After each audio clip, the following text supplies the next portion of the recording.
तो ये थे हमारे मिलने वाले सवाल। एक ट्रेन मिल रही है, दूसरी ट्रेन मिल रही है, ये हमारे मिलने वाले सवाल थे, कितनी देर में मिलेगी। अब हम कुछ एक चीजें और समझते हैं।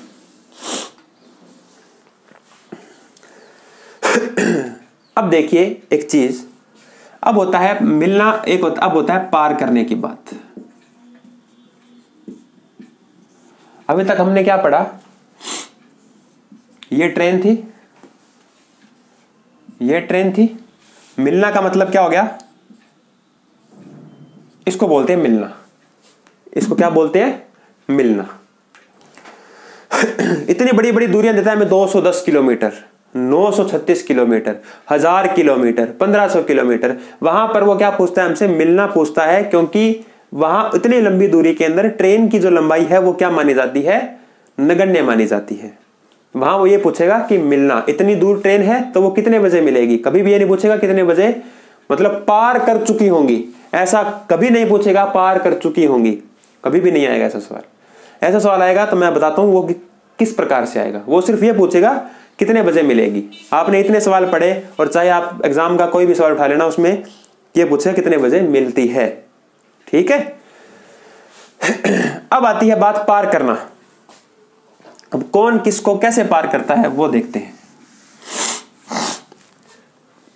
सबसे पहली बात, यहां एक आदमी खड़ा है, ठीक है। इस आदमी को ट्रेन कैसे पार करेगी। आदमी थोड़ा बड़ा बन गया है, ये मान लो ये आदमी खड़ा है, ठीक है। इस आदमी को ट्रेन, आदमी मान लीजिए, खंबा मान लीजिए, पोल मान लीजिए, आदमी मान लीजिए, कोई पॉइंट मान लीजिए, कोई किलोमीटर वाला पत्थर मान लीजिए, ठीक है, माइलस्टोन इंग्लिश के अंदर बोलते हैं, माइलस्टोन मान लीजिए, कुछ भी मान लीजिए, मतलब एक पतली चीज है कोई, वो कुछ भी हो सकता है। इसको ट्रेन कैसे पार करती है। ये ट्रेन आई, आ रही है इधर से, ये ट्रेन यहां पहुंची, ट्रेन यहां पहुंची इसके बराबर, और ये खंबा कब पार माना जाएगा, जब ये ट्रेन कहां जा चुकी होगी, इसका पिछला हिस्सा इसके बराबर आ गया होगा। पहले अगले हिस्से से शुरुआत करके और पिछला हिस्सा इसके बराबर आ गया होगा खंबे के, तब क्या मानी जाती है, ये ट्रेन पार मानी जाती है। यहां पर सवाल क्या उठता है, यहां पर सवाल उठता है एक ट्रेन एक आदमी को पार करने के लिए किसकी दूरी तय करती है, या कितनी दूरी तय करती है। तो दोस्तों, एक ट्रेन, एक खंबा, एक आदमी, या कोई ऐसी चीज जिसकी चौड़ाई नगण्य हो।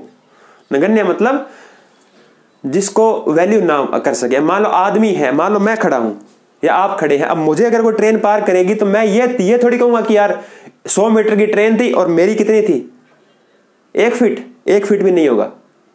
तो वो चीजें फिर, तो ये आदमी को क्या माना जाता है, नगण्य माना जाता है। ऐसे तो फिर एक बात बताओ, पोल होता है, उसकी भी तो कुछ ना कुछ तो होता है डायमीटर, तो वो चीजें क्या मानी जाती है, नगण्य मानी जाती है।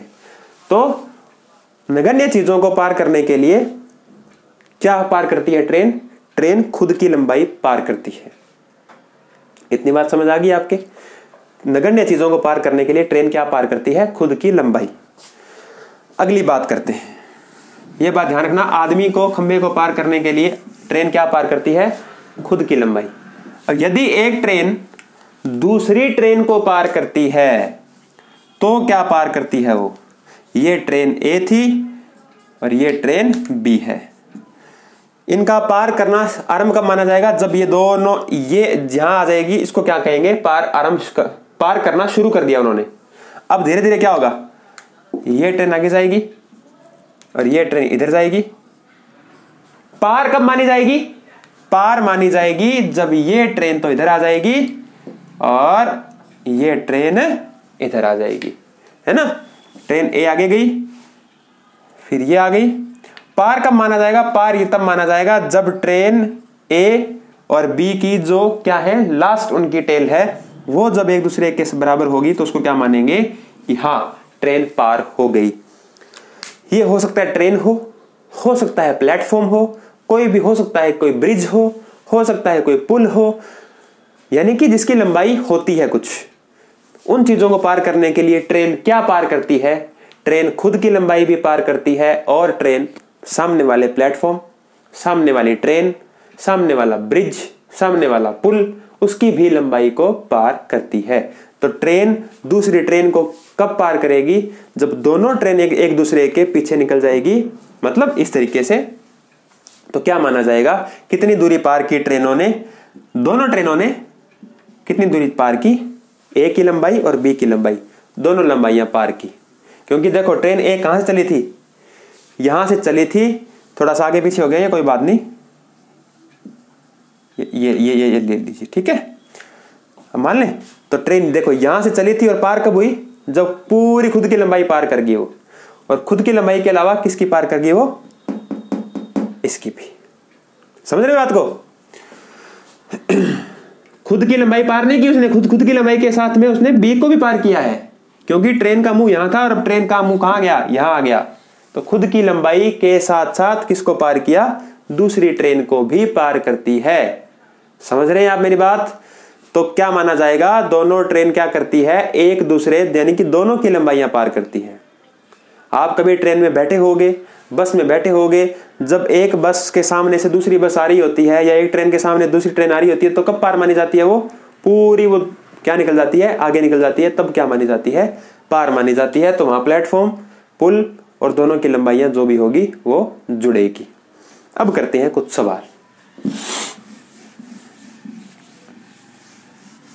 इससे सवाल कम बनते हैं, जो मैंने आपको पहले बताया उससे सवाल ज्यादा बनते हैं। तो पहले जो बताया था उसको आप ध्यान से पढ़िएगा, पढ़ना यह भी है, लेकिन उससे सवाल ज्यादा बनते हैं आपके। तो देखते हैं क्या सवाल है। 300 मीटर लंबी ट्रेन, 300 मीटर लेंथ है उसकी ट्रेन की। A train of 300 metre 72 kilometre प्रति घंटा की रफ्तार से, चाल कितनी है? 72 किलोमीटर प्रति घंटा की रफ्तार से एक खंड को कितनी देर में पार? खंड मतलब कोई पोल, कुछ भी पत्थर टाइप कुछ भी है, कितने समय में पार करेगी खंड को एक पोल? A train of 300 meter at speed 72 kilometer per hour in how much time cross a milestone? एक पत्थर को, एक खंड को कितनी देर में पार करेगी? दोस्तों ट्रेन पत्थर को पार कर रही है, किसकी लंबाई पार करेगी? खुद की लंबाई पार करेगी। दूरी कितनी आ गई? 300 मीटर। दूरी अपॉन में समय, सॉरी दूरी अपॉन में चाल, क्योंकि मुझे क्या चाहिए? समय चाहिए, तो दूरी अपॉन में चाल हमने पढ़ा था। दोस्तों 300 मीटर है, ये 72 किलोमीटर पर आवर है, तो उसको भी बदलना पड़ेगा किसमें? मीटर पर सेकंड में। तो 72 इंटू 5/18 बताया था मैंने कल अच्छे से। किलोमीटर पर आवर को मीटर पर सेकंड में चेंज करना, ये काट दीजिए, कितना आएगा? 20 मीटर पर सेकंड। काटापीटी कर लेना, 20 मीटर पर सेकंड। तो डिवाइड करेंगे 20 से, आंसर क्या आ जाएगा आपका? 15 सेकेंड, क्योंकि चाल मैंने बदल ली थी मीटर पर सेकंड में। बदली क्यों थी? क्योंकि ये 300 मीटर था। अंडरस्टैंड? क्लियर है ये बात आपके लिए? आगे देखिए। 250 मीटर लंबी रेलगाड़ी 90 किलोमीटर प्रति घंटे की रफ्तार से एक प्लेटफॉर्म को 50 सेकंड में पार कर जाती है। अ 200 मीटर लेंथी ट्रेन या a train of 250 meters at the speed of 90 kilometer per hour, a speed of 90 kilometer per hour, crossed a platform in 50 seconds, then find out the length of platform. 50 second में पार कर जाती है, 50 second में पार कर जाती है। आपको बताना है प्लेटफॉर्म की लेंथ क्या होगी। पहले तो हम ये देखते हैं कि ट्रेन आखिर चली कितनी चली, सॉरी ट्रेन कितनी चली? 50 सेकंड। किस स्पीड से चली? 90 किलोमीटर पर आवर। देखते हैं, 90 किलोमीटर को मैंने चेंज कर लिया काय में? मीटर पर सेकंड। ये क्या आ गई मेरी? स्पीड इन मीटर पर सेकंड, क्योंकि ये 50 क्या है? सेकंड है। इंटू कर दिया मैंने 50, चाल गुणा में समय, चाल गुणा में समय। तो चाल गुणा समय करोगे, स्पीड इंटू टाइम करेंगे, तो क्या आएगा दोस्तों? दूरी आएगी। तो काटिए, 18 5 90 और 5 5 25, 25 5 125, 1250 मीटर की दूरी आ गई दोस्तों कुल ट्रेन ने कितनी दूरी तय की गई? 1250 मीटर। जब एक ट्रेन, सवाल में क्या था, प्लेटफॉर्म को पार कर रही है, जब एक ट्रेन प्लेटफॉर्म को पार करती है तो ट्रेन आखिर में कौन सी दूरी पार करती है? हम कहेंगे एक ट्रेन खुद की और प्लेटफॉर्म की दोनों दूरियां पार करती है। यानी कि प्लेटफॉर्म प्लस ट्रेन कितना आ गया हमारा? 1250 आ गया। प्लेटफॉर्म और ट्रेन दोनों कितना आ गया? 1250 आ गया हमारा। 250 मीटर की ट्रेन थी, तो यहां से प्लेटफॉर्म कितना आ जाएगा? कितना आ जाएगा दोस्तों प्लेटफॉर्म? 1000 मीटर। 1250 टोटल था, 250 घटा दिया, कितना आ जाएगा? 1000 मीटर का हमारा क्या आ जाएगा? प्लेटफॉर्म आ जाएगा। अंडरस्टैंड?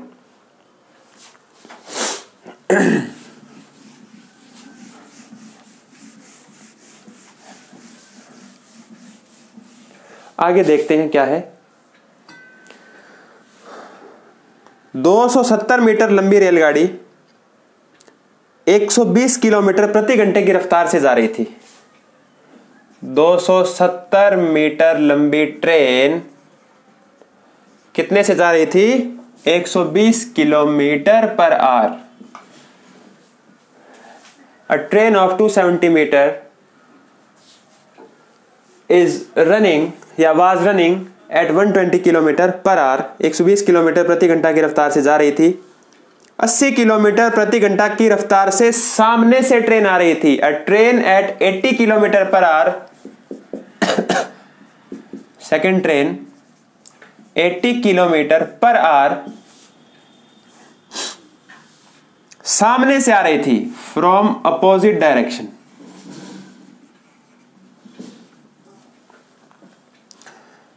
ये दोनों ट्रेन एक दूसरे को 9 सेकंड में पार कर जाती है। टाइम कितना लगा? 9 सेकंड का। बताओ दूसरी रेलगाड़ी की लंबाई क्या थी? If the second train crossed first train in 9 second, then find out the length of train, second train, क्योंकि पहली ट्रेन की तो आपको दे रखी थी। कुछ भी नहीं है सवाल में, उलझाने के लिए दिया गया है सिर्फ सब कुछ। मार्कर थोड़ा लाइट चल रहा है। अब देखिए भाई,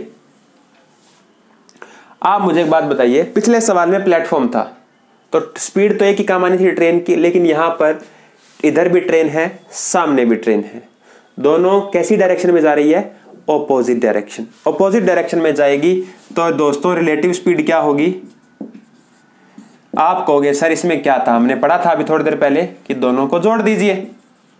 यही पढ़ा था हमने, दोनों को जोड़ दीजिए। दोस्तों दोनों को मैंने जोड़ दिया तो रिलेटिव स्पीड आ गई मेरी 200 किलोमीटर पर आवर इंटू मैंने 5/18 किया तो क्या आ गया मेरा? यही स्पीड आ गई मेरी किसमें? मीटर पर सेकंड में। काटना मत, इसको छोड़ दीजिए। मीटर पर सेकंड में ये मेरी आ गई चाल, क्योंकि दोनों चाल है तो दोनों चाल काम में ले लो। एक होती तो एक काम में ली, जैसे मैंने पिछले सवाल में क्या किया था, ट्रेन की चाल काम में आई क्योंकि दूसरा प्लेटफॉर्म था जो स्टेबल था। अब सामने से ट्रेन आ रही है, ये इधर से आ रही है, दूसरी इधर से आ रही है, दोनों की स्पीड ऐड हो जाएगी क्योंकि अपोजिट डायरेक्शन में है। Speed into time.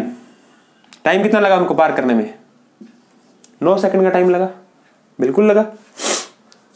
200 kilometre per our relative speed आ गई।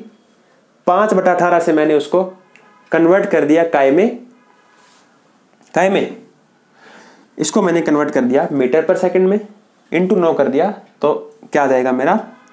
9 दूनी 18, 2 का 100, 100 5 500 मीटर की दूरी तय की गई। दोनों ट्रेन्स के द्वारा कितनी दूरी तय की गई? 500 मीटर की दूरी तय की गई। दोनों के द्वारा 500 मीटर की दूरी हमने तय की, बिल्कुल की, कोई डाउट नहीं है। जब एक ट्रेन दूसरी ट्रेन को क्रॉस करती है तो क्या क्या क्रॉस होता है?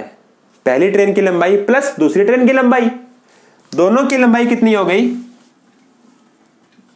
500 हो गई। एक की आपको पता थी 270, तो दोस्तों दूसरे की कितनी आ जाएगी? 230 आ जाएगी। 500 मीटर कुल आ गई, क्योंकि चाल क्या है? चाल क्या है? रिलेटिव, कुल चाल है। कुल चाल है तो दूरी भी क्या आएगी? कुल। 500 मीटर दोनों की लंबाई थी 270 मीटर पहले की है तो दूसरे की कितनी आ जाएगी, माइनस कर देंगे, 230 मीटर जो क्या होगा, दूसरे की लंबाई आपकी आ जाएगी। अंडरस्टैंड?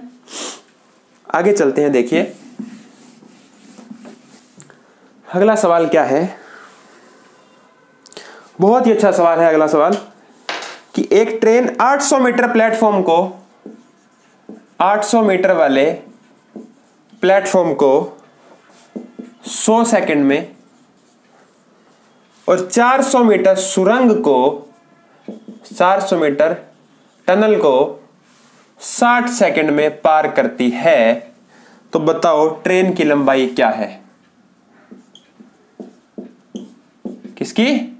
ट्रेन की लंबाई क्या है? ट्रेन की लंबाई क्या है? If a train crossed a platform of 800 metre in 100 second and a tunnel of 400 metre in 60 second, then find out the length of train.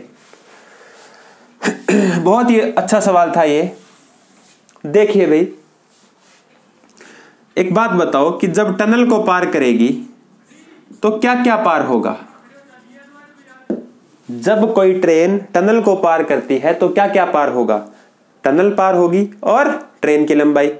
हमने अभी तक क्या पढ़ा? यही पढ़ा।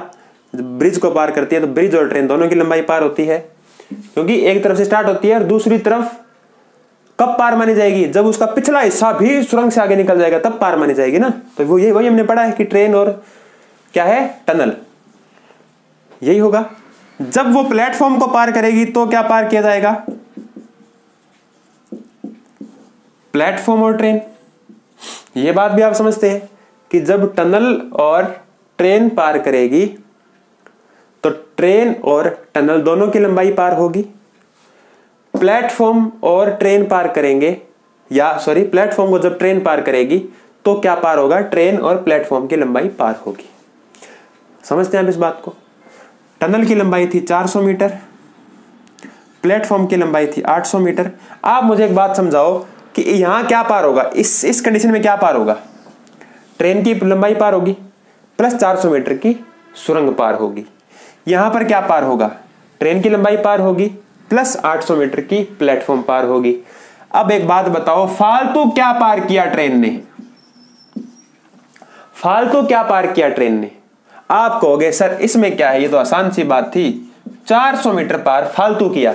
ये 400 नहीं लिया मैंने, ये 400 मैंने लिया 800 माइनस 400, क्योंकि 800 मीटर तो यहां पार किया और 400 मीटर यहां पार किया। खुद की लंबाई दोनों में कॉमन थी, उसका कोई फर्क पड़ेगा ही नहीं। तो यहां 800 पार किया, यहां 400 पार किया, तो बताओ एक्स्ट्रा क्या पार किया इसने, ट्रेन ने? भी ये 40 सेकंड फालतू क्यों लग रहे हैं ट्रेन को? यहां 60 लग रहे हैं, यहां 100 लग रहे हैं, तो 40 सेकंड आखिरकार फालतू क्यों लग रहे हैं ट्रेन को? इसलिए लग रहे हैं क्योंकि यहां पर तो 400 पार करना है, यहां पर कितना पार करना है? 800 पार करना है। तो इस 400 मीटर के बदले में ट्रेन को कितने सेकंड लग रहे हैं? 40 सेकंड। 400 मीटर के बदले 40 सेकंड लग रहे हैं। 40 सेकंड कहां से निकाल लिया सर आपने? यहां 100 है, यहां 60 है, तो टनल को पार करने की बजाय प्लेटफॉर्म को पार करने में कितने सेकंड लग रहे हैं? 40। क्लियर है? मतलब 40 फालतू लग रहे हैं। एक्स्ट्रा दूरी अपॉन में एक्स्ट्रा टाइम। काट लोगे, क्या आ जाएगा दोस्तों? ट्रेन की चाल आ जाएगी 10 मीटर पर सेकंड। ट्रेन की चाल आ जाएगी क्या? 10 मीटर पर सेकंड, 10 मीटर प्रति सेकंड। लेकिन हमसे तो क्या पूछा गया? दूरी पूछी गई। तो क्या दिक्कत है? ट्रेन की चाल कितनी आई? 10 मीटर पर सेकंड आई। यहां पर ट्रेन कितना चली थी? 100 सेकंड। तो 100 टाइम इंटू में स्पीड कितना आया? 1000। टाइम 100 सेकंड, स्पीड कितनी आई? 10 मीटर। क्योंकि प्लेटफॉर्म है तो सामने तो कुछ है ही नहीं, सामने क्या स्टेबल है, सिर्फ स्पीड किसी काम आएगी? ट्रेन की काम आएगी। 1000 में 800 मीटर तो प्लेटफॉर्म हो गया, 800 मीटर प्लेटफॉर्म हो गया, तो पीछे ट्रेन कितनी आ गई? 200 आ गई। मुझे यहां से नहीं करना, मैं यहां से करूंगा। 60 सेकंड का टाइम लगा, स्पीड कितनी थी? 10 मीटर पर सेकंड, इंटू में 10 करोगे, कितना आ गया? 600 मीटर। टोटल दूरी कितनी पार हुई? 600, जिसमें 400 मीटर की तो क्या थी?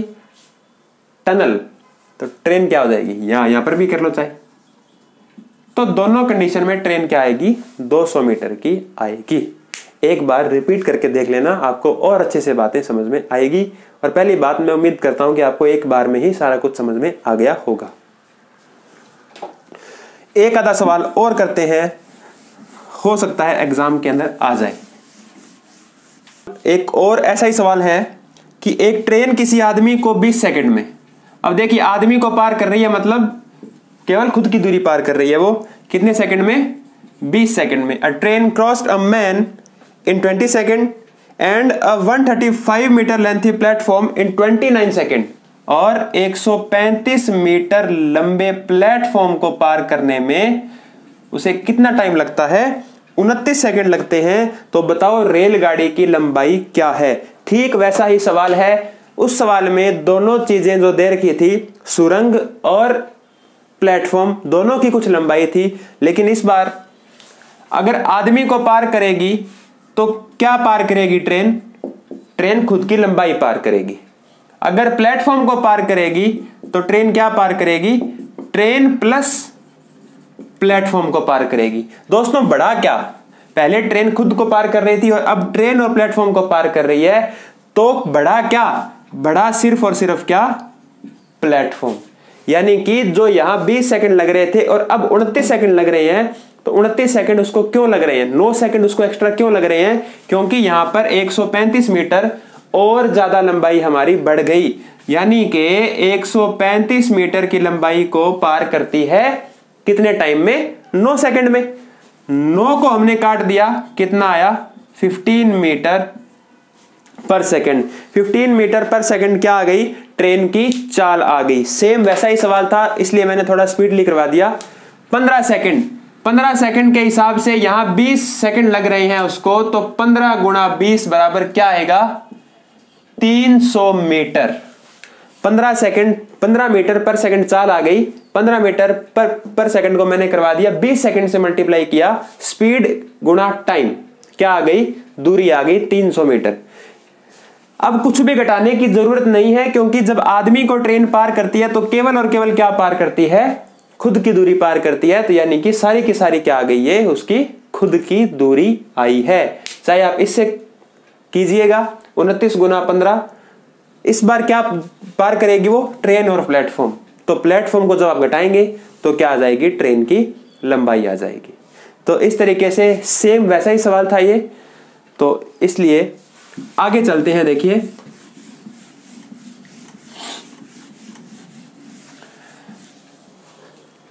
आगे क्या है कि एक ट्रेन की लंबाई दूसरी ट्रेन की लंबाई से 120 मीटर ज्यादा है।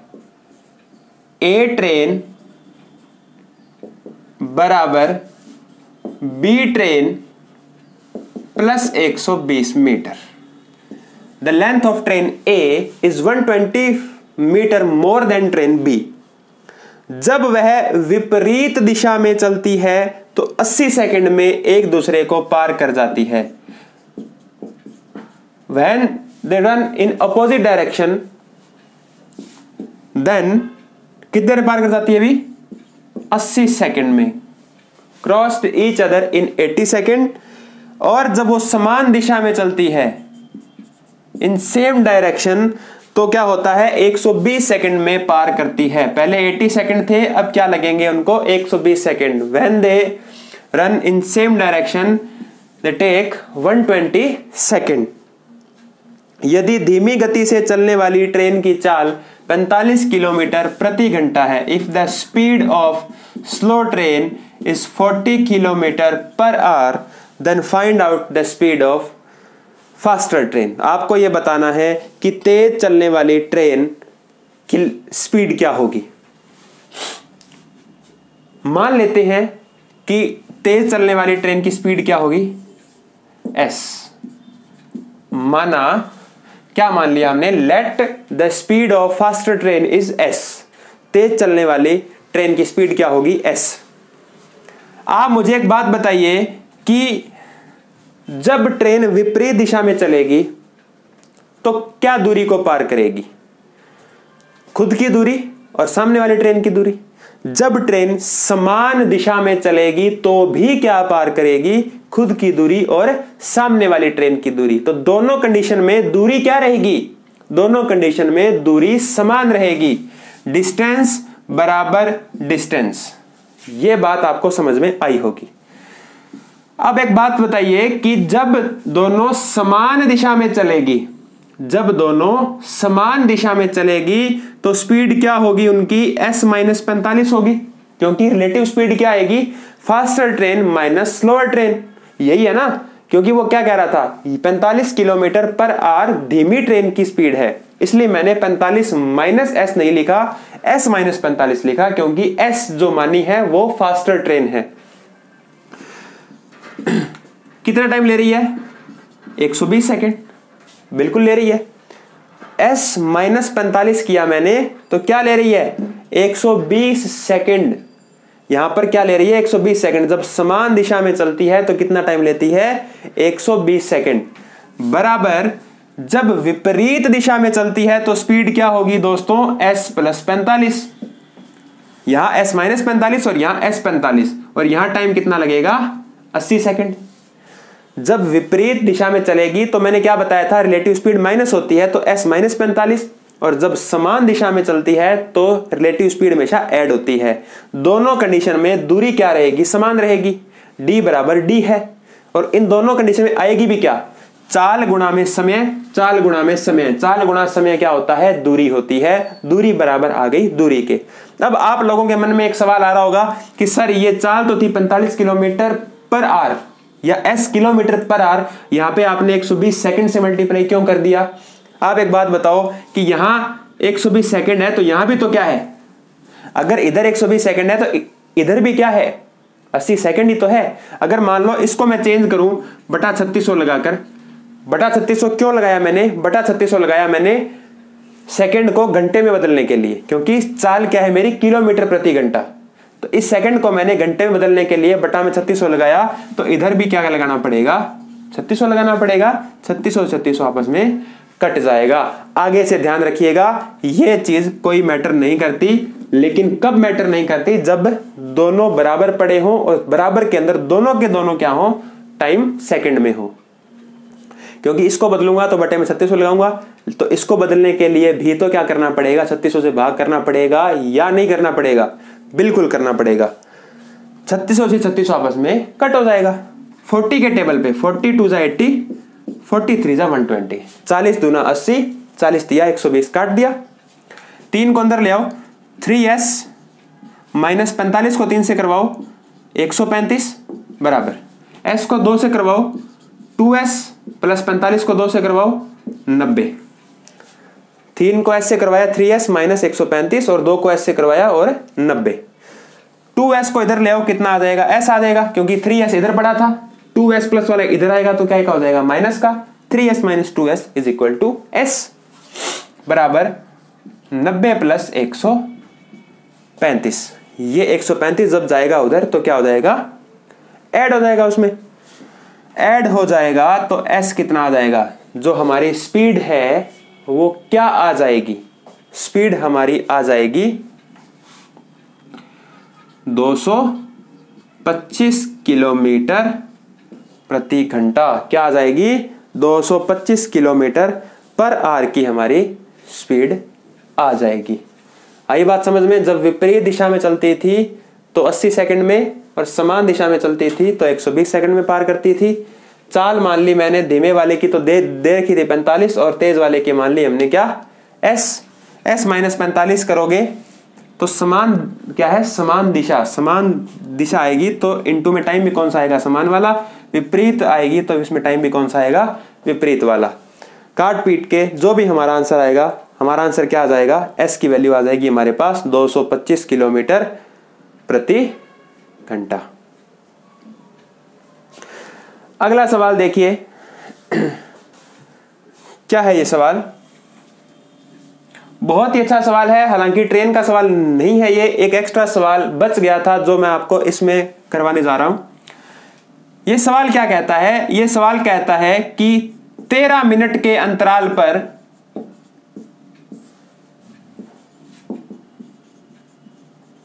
2 गोलियां दागी जाती हैं। 2 bullets are shot at an interval of 13 minutes। 13 minute के अंतराल पर 2 गोलियां दागी जाती है। दागने का मतलब होता है शूट करना। एक आदमी को जो बंदूक की तरफ, मतलब जहां से गोली चलाई उस तरफ आ रहा था, तो एक आदमी को कितने समय बाद सुनाई देती है? 12.5 मिनट के बाद सुनाई देती है। हालांकि इस सवाल का एक फॉर्मूला है जो बहुत ही आसान बना देगा, लेकिन हमारे लिए जरूरी है कंसेप्ट को समझना।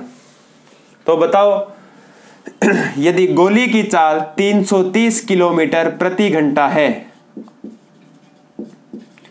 तो आदमी की चाल क्या होगी? बहुत ही अच्छा सवाल है, समझिएगा। मान लीजिए यहां से गोली दागी गई और गोली दागने के बाद में यहां पर खड़ा था आदमी।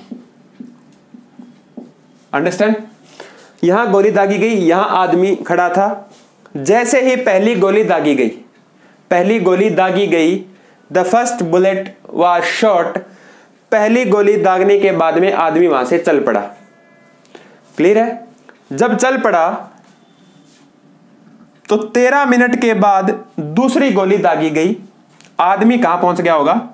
यहां पहुंच गया होगा। मान लीजिए मैं यहां से गोली दागता हूं, आप वहां खड़े थे, पहली गोली दागी मैंने, आप वहां से चलना शुरू हो गए। जब आप चलते हुए आ रहे थे तो आपको गोली की आवाज कब सुनाई दी? 12.5 मिनट के बाद। आपको गोली की आवाज कब सुनाई दी? 12.5। अब सर ये कहां से आया 12.5? आप खुद सोचो, वो कह रहा है कि आदमी को 12.5 मिनट के बाद गोली की आवाज सुनाई देती है। आप दिमाग लगाइए कि आप यहां से चले, पहली गोली दागने के बाद आप चलते आ रहे थे 12.5 मिनट तक आप चले।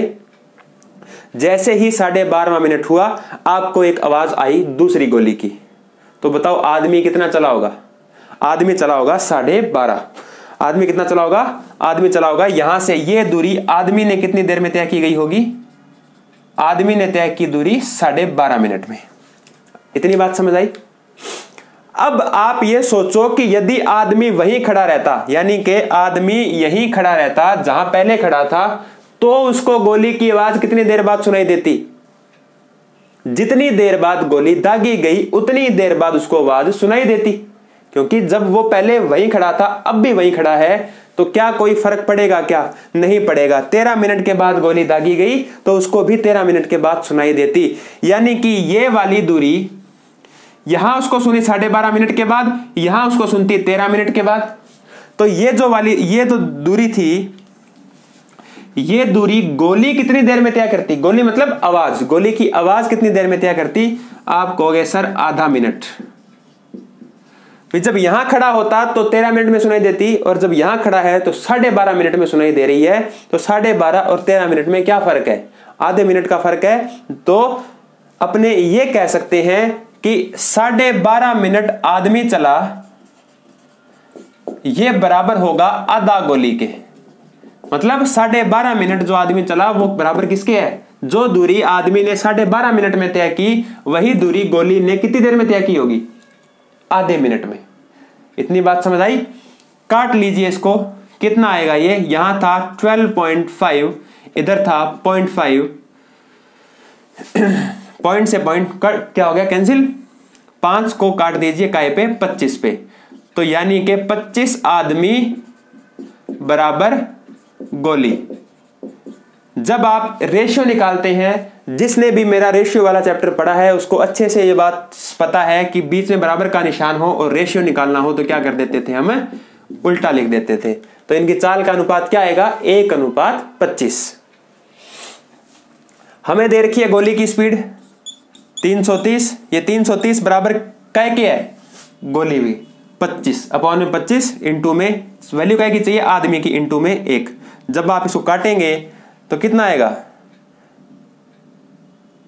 25 1 जा 25, 8 और 0, 25 तिया 75 और 25 दूना 50। जब आप इसकी काटापीटी करेंगे तो आपको आंसर मिलेगा 13.2 किलोमीटर प्रति घंटा, किलोमीटर पर आवर। मैं दोबारा बता देता हूं, ये थोड़ा सा कंसेप्ट टिपिकल था, एक बार रिपीट करके देखिएगा। और एक बार मैं आपके लिए रिपीट कर देता हूं इसको, कि यहां से गोली दागी गई, यहां आदमी खड़ा था, आदमी को सुनाई देती है 12.5 मिनट के बाद, जबकि गोली दागी गई थी 13 मिनट के बाद।